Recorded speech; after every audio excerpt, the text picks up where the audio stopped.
ब्रजभूषण जी और पंडित जी हैरान थे कि जब हमारे पास गीता जैसा नॉलेज का सोर्स है जो हमें लाइफ की हर सिचुएशन में गाइड कर सकता है, तब हम हर जेनरेशन के साथ इससे दूर क्यों होते जा रहे हैं। और उससे भी हैरानी की बात यह है कि फॉरेनर्स के बीच गीता को जानने और समझने की क्यूरियोसिटी बढ़ती जा रही है। वो लोग अपनी नौकरियों से ब्रेक लेकर यहां आते हैं और गीता ज्ञान को समझते हैं। लाइफ में कितना अप्लाई कर पाते हैं ये तो वही जाने, लेकिन कम से कम इसके लिए एफर्ट तो करते हैं। इधर हम लोग अपनी ही जड़ों, अपनी रूट्स को भूलते जा रहे हैं।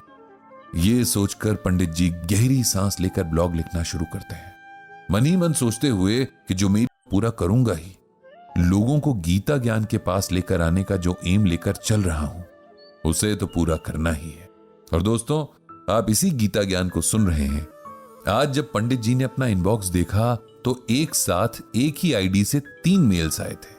तीनों मेल्स में एक ही मैटर था। शायद भेजने वाले ने सोचा होगा कि इस तरह पंडित जी का ध्यान उसकी मेल्स की तरफ खींचेगा। पंडित जी के चेहरे पर मुस्कान आ गई, मन ही मन बोले, भाई मुझे कौन सा दिन में 1000 मेल्स आती हैं जो कोई छूट जाएगी।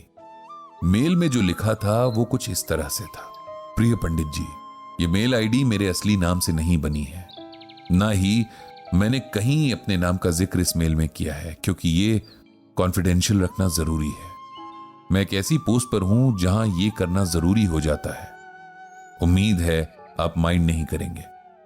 कुछ वक्त से आपके गीता ज्ञान ब्लॉग को पढ़ रही हूं। आप रोज एक श्लोक का मतलब बताते हैं, फिर रियल लाइफ सिचुएशंस में उस श्लोक से हमें कैसे मदद मिल सकती है ये बताते हैं। ये सब मुझे बहुत इंटरेस्टिंग लगता है। साथ ही जिंदगी जीने का नया नजरिया, प्रॉब्लम्स को देखने का नया सलीका भी मिलता है। आज अपनी लाइफ की एक प्रॉब्लम का कहीं सोल्यूशन ना पाकर मैं आपको ये मेल कर रही हूं, इस उम्मीद में कि आप ही मुझे गीता ज्ञान के जरिए कोई ऐसा रास्ता दिखाएंगे जो सही हो।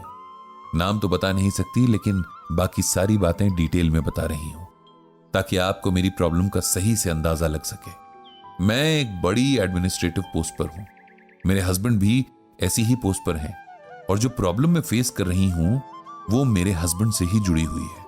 प्रॉब्लम शेयर करने से पहले मैं आपको अपनी लाइफ स्टोरी सुनाती हूं ताकि आपको मेरी सिचुएशन समझने में मदद मिले। मैं एक मिडिल क्लास फैमिली से हूं। मेरे फादर एक टीचर थे, मदर हाउसवाइफ, दोनों ही अब इस दुनिया में नहीं है। मैं अपने माँ बाप की इकलौती औलाद हूं। मेरे फादर बहुत उसूलों वाले इंसान थे। उन्हें नमक रोटी में गुजारा करना पसंद था, लेकिन गलत तरीके से पैसे कमाना नहीं। यहां तक कि बच्चों को घर पे ट्यूशन पढ़ाना भी उन्हें गलत लगता था। उनका कहना था कि अगर टीचर क्लास में सही से पढ़ाए तो बच्चों को अलग से पढ़ाने की जरूरत ही नहीं है। मेरी मां भी बहुत सिंपल सी लेडी थी, ज्यादातर टाइम घर के काम और पूजा पाठ में लगी रहती। मेरे पिता का सपना था कि मैं एक IAS अफसर बनूं, और यही नहीं, मैं एक ऑनेस्ट IAS अफसर बनूं ताकि लोग कहें कि मैंने अपनी बेटी को बहुत अच्छे से पाला है। बहुत कम इनकम और रिसोर्सेज के बावजूद मेरे पेरेंट्स ने मुझे बहुत अच्छी एजुकेशन दी। मैं भी बहुत मन लगाकर पढ़ती रही। मेरे फादर का ड्रीम अब मेरा ड्रीम बन गया था। हम 3 लोगों की फैमिली बहुत खुशी खुशी अपना टाइम बिता रही थी। दिन रात की मेहनत और मेरे पापा की गाइडेंस की वजह से मैं अपनी स्टडीज में बहुत अच्छा कर रही थी। मेरी सिविल सर्विसेज की प्रिपरेशन के लिए मेरी मां ने अपनी कुछ ज्वेलरी भी बेच दी थी। इस बात से मैं और भी डिटरमिन्ड हो गई कि मुझे हर हाल में ये एग्जाम क्लियर करना है। पेरेंट्स की ब्लेसिंग और मेरी मेहनत रंग लाई और मैं IAS अफसर बन गई। इस बात से मेरे पिता जैसे 7वें आसमान पर थे और मेरी खुशी का कोई ठिकाना नहीं था। ट्रेनिंग के लिए निकलने से पहले पापा ने बार बार मुझे याद दिलाया कि मुझे अपना काम बहुत ईमानदारी से करना है। मैं भी उन्हें बार बार यकीन दिला रही थी कि मैं कभी भी उन्हें डिसअपॉइंट नहीं करूंगी। ट्रेनिंग पूरी हुई और मुझे दूर दराज के इलाके में पोस्टिंग मिल गई। ट्रेनिंग के दौरान मेरी दोस्ती एक ऑफिसर से हुई। सर्विस के दौरान ये दोस्ती धीरे धीरे प्यार में बदल गई। हम दोनों में बहुत सारी बातें अलग थी। वो बहुत रिच फैमिली से था, उसके फादर बहुत बड़े बिजनेसमैन थे। हमारी वैल्यूज में भी बहुत फर्क था, लेकिन वो कहते हैं ना कि इश्क आपको सब कुछ भुला देता है। मेरे साथ भी यही हुआ। जब हमने शादी का प्लान किया तो मैंने अपने पेरेंट्स को बताया। मेरे फादर को वैसे तो कोई एतराज नहीं था, बस उनका ये कहना था कि हम जिस माहौल में जिन वैल्यूज के साथ बड़े होते हैं उनका असर हमारी लाइफ के हर हिस्से में पड़ता है। कहीं ऐसा ना हो कि तुम दोनों के डिफरेंसेस तुम्हारी शादी को भी अफेक्ट करें। मैंने अपने पिताजी को कन्विंस किया कि ऐसा नहीं होगा, हम दोनों बहुत समझदार हैं, इसे मैनेज कर लेंगे। तो मेरे फादर मान गए और हमारी शादी हो गई। कुछ टाइम तक सब ठीक चलता रहा, लेकिन वक्त बीतने के साथ मुझे कुछ चीजें रियलाइज होनी शुरू हो गई। मेरे हस्बैंड को एथिक्स से कुछ लेना देना नहीं था।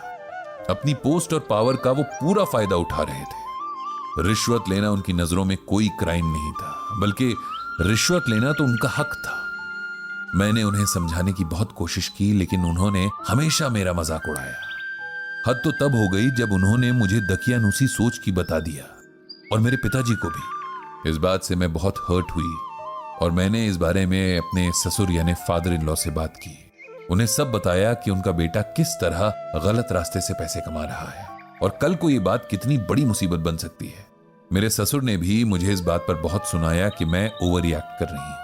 अब मैं बहुत हताश हो चुकी थी। इधर मेरे हस्बैंड के करप्शन के किस्से ऑफिसर्स के बीच फैलने लगे थे, लेकिन उन्हें कोई फर्क नहीं पड़ रहा था।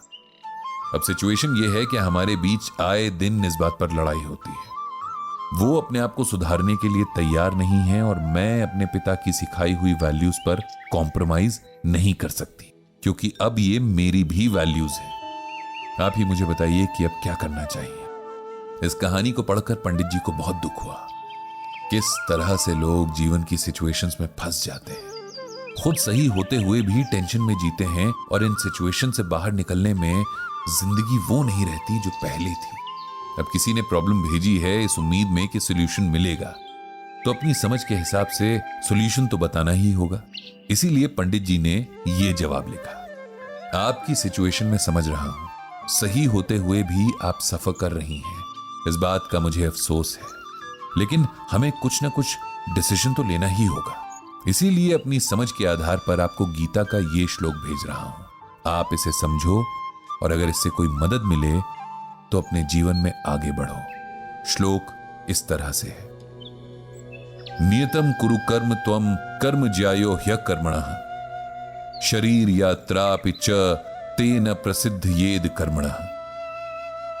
इसका अर्थ इस तरह है कि तू शास्त्रों में बताए गए अपने धर्म के अनुसार कर्म कर, क्योंकि कर्म न करने की अपेक्षा कर्म करना श्रेष्ठ है, तथा कर्म न करने से तेरा शरीर निर्वाह भी नहीं सिद्ध होगा।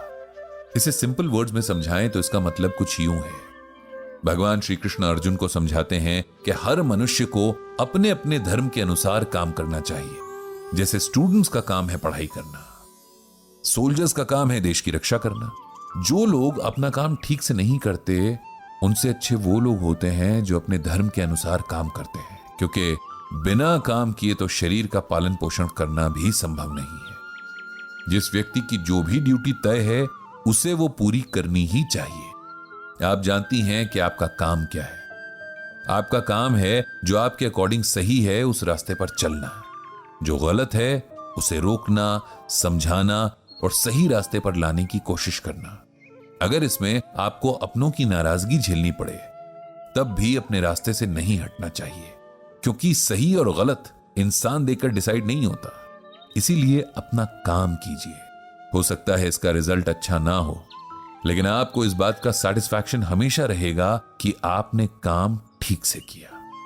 अगर बहुत कोशिश के बाद भी कोई सुधरना ना चाहे तो फिर उसे उसके हाल पर छोड़कर आगे बढ़ने में ही समझदारी है। भगवान श्री कृष्ण आपको सही राह पर चलने की शक्ति दें। ये लिखकर पंडित जी ने मेल सेंड कर दी।